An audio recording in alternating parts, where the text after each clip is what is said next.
Describing sets with properties. A set can be described by specifying a property P that all its elements have in common. There are endless possibilities for what a property could be. Let's look at an example. Suppose that P is the property of being a color. Then red satisfies the property P, whereas lamp does not satisfy the property P. If we wish to describe a set with a property P, then we can use the set builder notation, the set of all x such that the property P of x is true. Or more briefly, we might say the set of x such that P of x. Note that the vertical line in the set builder notation is read as such that. The letter x in the set builder notation is called a variable. The choice of x is completely arbitrary. We could have used any other letter or symbol. In other words, the set of x such that P of x, the set of t such that P of t, the set of box such that P of box, and the set of question marks such that P of question mark all have exactly the same meaning. The idea here is that we substitute objects in for the variable. If that object has the given property, then it is in the set. If it does not have the given property, then it is not in the set. Let's look at an example. Let A equal the set of x such that x is a color. Then red is an element of the set A, because when we substitute red in for the variable x, we get a true statement. Indeed, red is a color. On the other hand, lamp is not an element of the set A, because when we substitute lamp in for the variable x, we get a false statement. Indeed, the statement lamp is a color is false. Example. Let B equal the set of x such that x is a beverage. In words, we can describe the set B as the set of all x such that x is a beverage, or as I just said a little more briefly, the set of x such that x is a beverage. Water is an element of this set because water is a beverage. In other words, if we replace x by water, then we get the true statement, water is a beverage. Symbolically, we can write water epsilon B, or water is an element of the set B, or water is in B. Tiger is not an element of this set because a tiger is not a beverage. Symbolically, we can write tiger not in B. However, we do have tiger in the set of x such that x is an animal. Similarly, we also have tiger in the set of x such that x is a cat that roars. Let's try an exercise. Let capital X equal the set of little x such that little x is a word containing at least 3 distinct vowels. Determine if each of the following is in the set capital X. Now's a good time to pause the video, try this exercise on your own, and then resume the video to check your answers against mine. The first one, hello, has the vowels E and O. So the answer here is no. There are only 2 distinct vowels, not 3. Cuttlefish has the vowels U, E, and I. There are, in fact, at least 3 distinct vowels in this word. Gone away, although it has at least 3 distinct vowels, O, E, and A, it's not a word. It's a phrase consisting of 2 words. So the answer is no.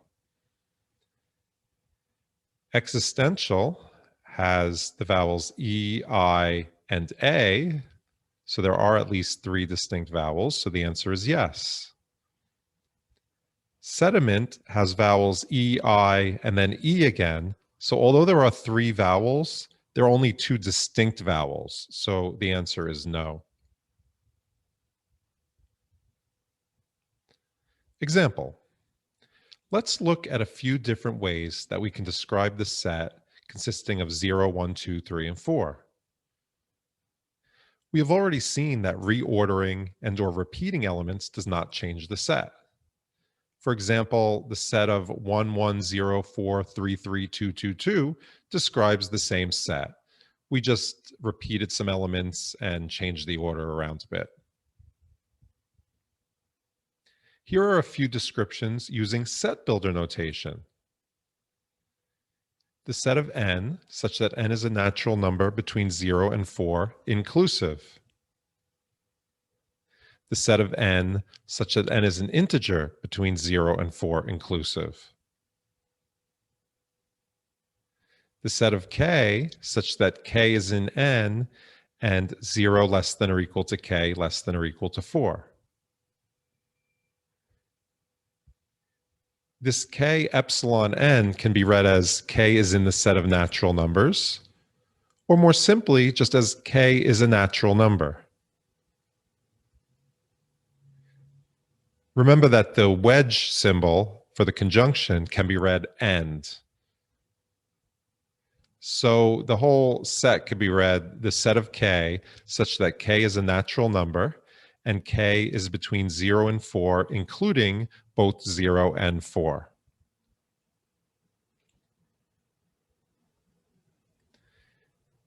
Another way, the set of t such that t is in z and 0 less than or equal to t less than 5. T in z can be read as t is in the set of integers, or more simply, t is an integer. So this whole set could be read the set of t such that t is an integer and t is between 0 and 5, including 0, but excluding 5.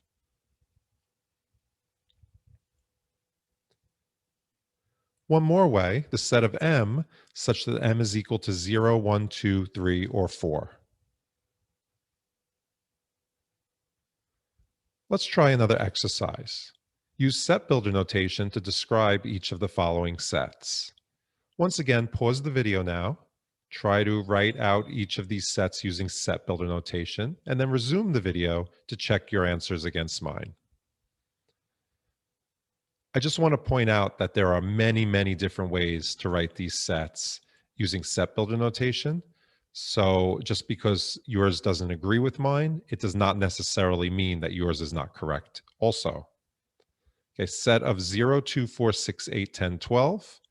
One way to write this using set builder notation is the set of n, such that n is an even natural number and 0 less than or equal to n less than or equal to 12. Set of -3, -1, 1, 3, 5, ... 97, 99 can be written as the set of n such that n is an odd integer between -3 and 99 inclusive. Double struck n is the set of n such that n is a natural number. Double struck z is the set of n such that n is an integer. And 2 double struck z is the set of n such that n is an even integer.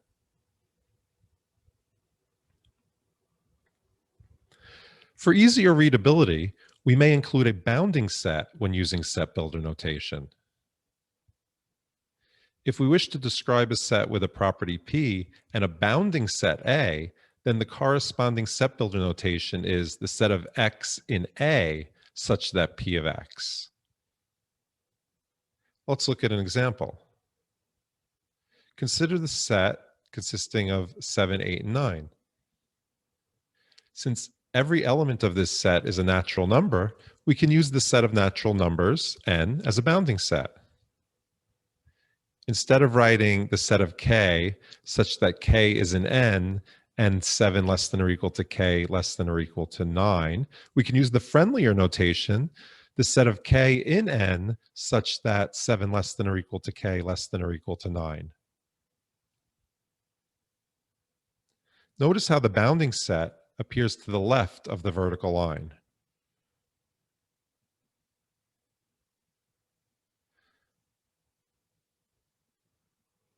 Let's look at a few different ways that we can describe the set consisting of 0, 1, 2, 3, and 4.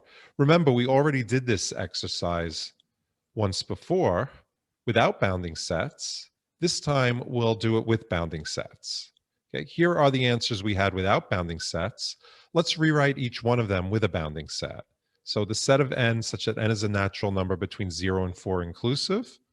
With a bounding set, this could be written as the set of n and n such that n is between 0 and 4 inclusive. The set of n such that n is an integer between 0 and 4 inclusive. With a bounding set could be written as the set of n and z such that n is between 0 and 4 inclusive. The set of k such that k is an n and 0 less than or equal to k less than or equal to 4. We could write this with a bounding set by moving the k and n over to the left of the such that line to get the set of k and n such that 0 less than or equal to k less than or equal to 4. The set of t such that t is in z and 0 less than or equal to t less than 5. With a bounding set, this could be written as t and z such that 0 less than or equal to t less than 5. And finally, the set of m such that m is equal to 0, 1, 2, 3, or 4. With a bounding set, we could write this as the set of m in n such that m is equal to 0, 1, 2, 3, or 4.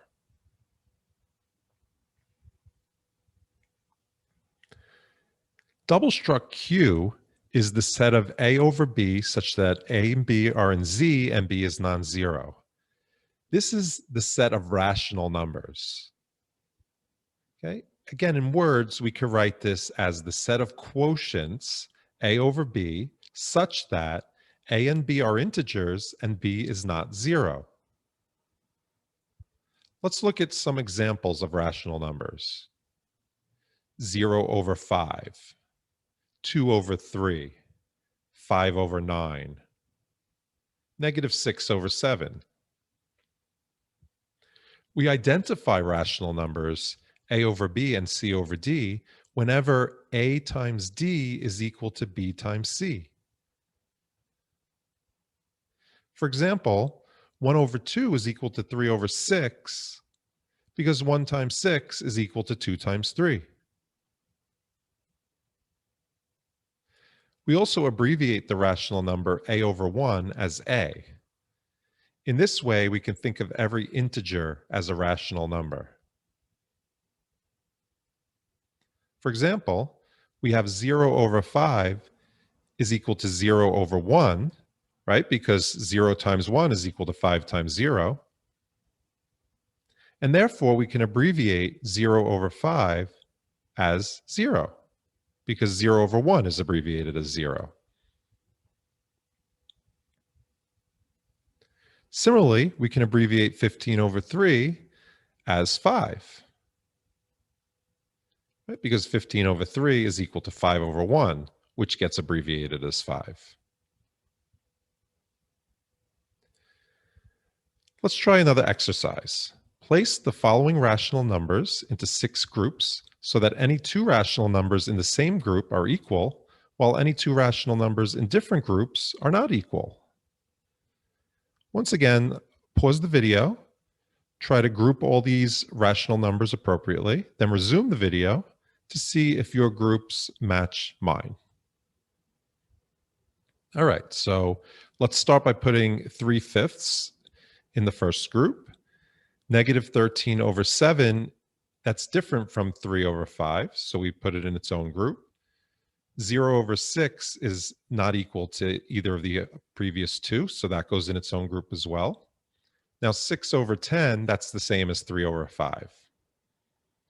4 over 4 is not equal to any of the previous ones, so that goes in its own group.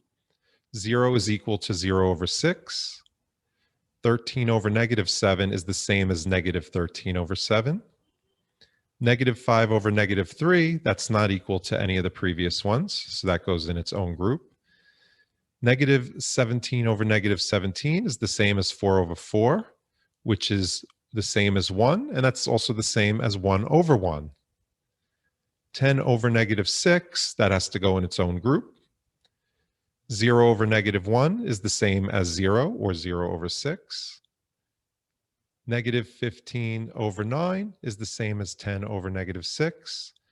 And finally, 20 over 12 is the same as negative 5 over negative 3.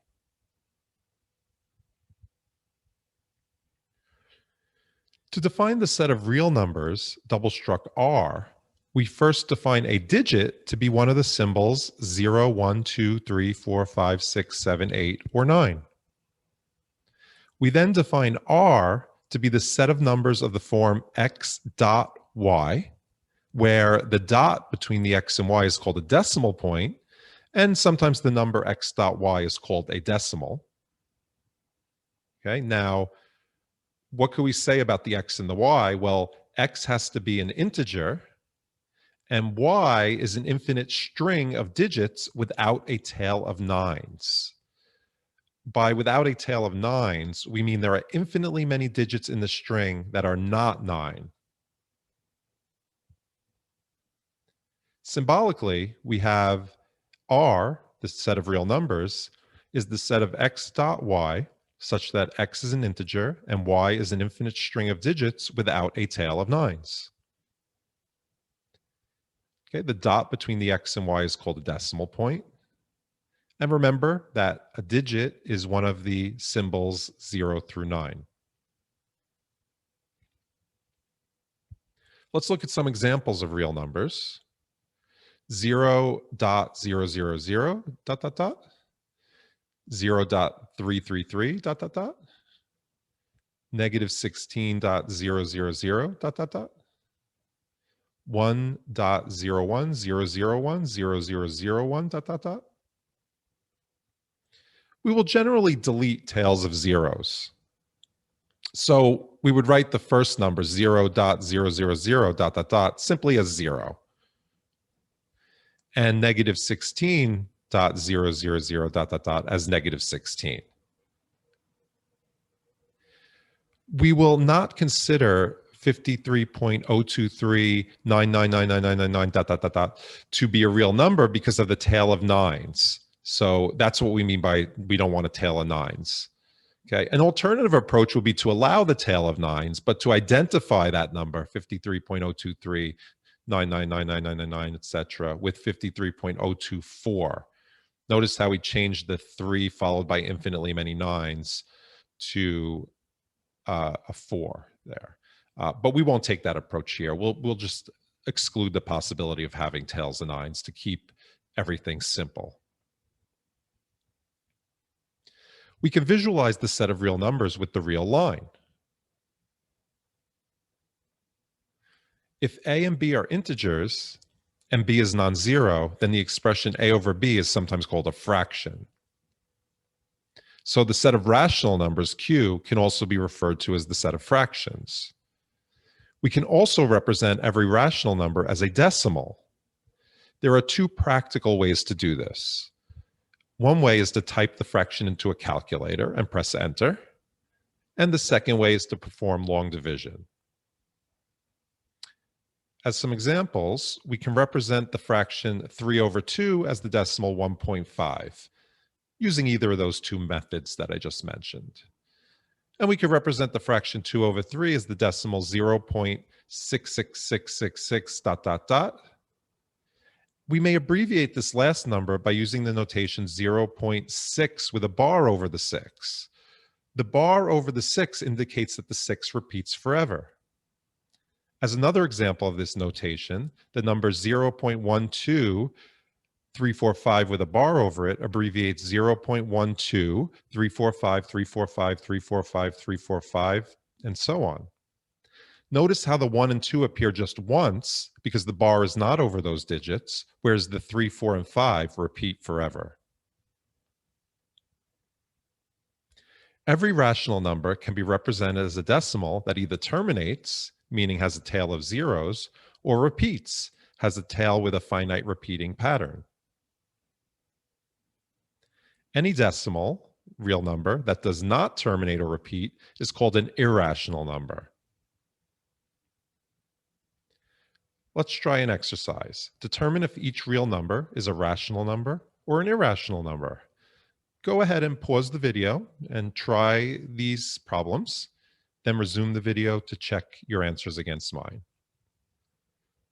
2.578, that's a rational number because the decimal terminates.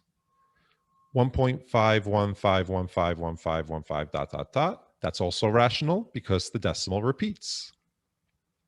2.02002, 0002, 00002, 00002 dot dot dot, that's an irrational number. That decimal is not terminating, keeps going, and it does not repeat. Negative 1.234567891, 1.234567891, 1.234567891 dot dot dot. That is repeating the pattern 1.234567891. So that one is rational. And this last one, 1.234567891, right? Although there is a pattern there, it's not repeating, so it's irrational. Double struct C is the set of A plus BI such that A and B are real numbers. This is called the set of complex numbers. Okay, it could be read in words, once again, as the set of A plus BI such that A and B are real numbers. Let's look at some examples of complex numbers.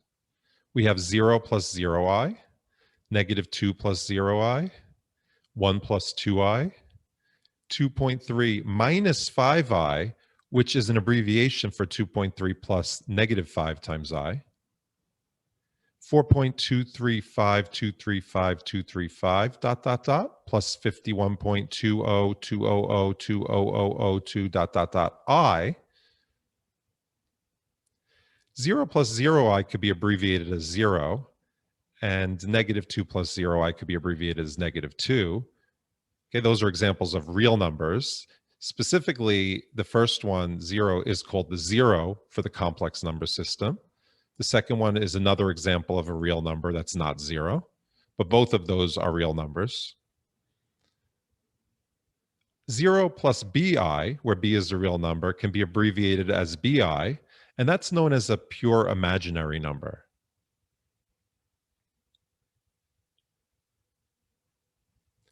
If we identify 1 equals 1 plus 0i with the point 1, 0, and we identify I equals 0 plus 1i with the point 0, 1, then it is natural to write the complex number a plus bi as the point ab. Here's a reasonable justification for this. A plus bi we can write as a times the point 1, 0 plus b times the point 0, 1. It's natural to write that as a0 plus 0b, and it would be natural to add those to get ab. In this way, we can visualize a complex number as a point in the complex plane. Here's a picture of the complex plane with a bunch of points plotted. The complex plane is formed by taking two copies of the real line and placing one horizontally and the other vertically.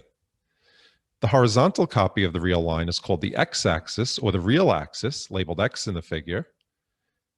There we go, it's the real axis. And the vertical copy of the real line is called the y-axis, or imaginary axis. That one is labeled y in the figure, right? That's the imaginary axis there. The two axes intersect at the point 0, 0. This point is called the origin. Okay? We could see the origin right there. So when we plot points, we move from the origin. For example, to plot the point 2, 0, we move to the right 2 units from the origin. And we don't go up or down because it's 0. The point 0, 1, we move up 1 unit. The point 1, 2, we move to the right 1 unit and up 2 units. You might want to pause the video and just look at the other points and make sure you understand how they're all being plotted. Okay, then resume the video and we'll go on to another exercise. Plot the following points in the complex plane. Once again, pause the video now, plot those points, then resume the video and check your answers against mine. Okay, so 0 is right at the origin there. Negative 1.5, we just moved to the left. Negative 1.5, which means midway between negative 1 and negative 2 on the real axis or the x-axis. 1 plus I, we move right 1 and up 1. Negative 2 plus 5 halves I, we move to the left negative 2 and then up 5 halves, or equivalently 2.5 up 2.5. Notice it's midway between the 2 and the 3. And negative 1.3 bar I is going down negative 1 1/3. So it's 1/3 of the way between negative 1 and negative 2. Okay, I want to finish this lesson by just mentioning the empty set, which is the unique set with no elements. We use a symbol, a circle with a line through it, to denote the empty set. And some authors use a symbol with 2 set brackets, one open, one closed, with nothing inside instead. Okay, so the circle with the line through it or the 2 brackets is known as the empty set.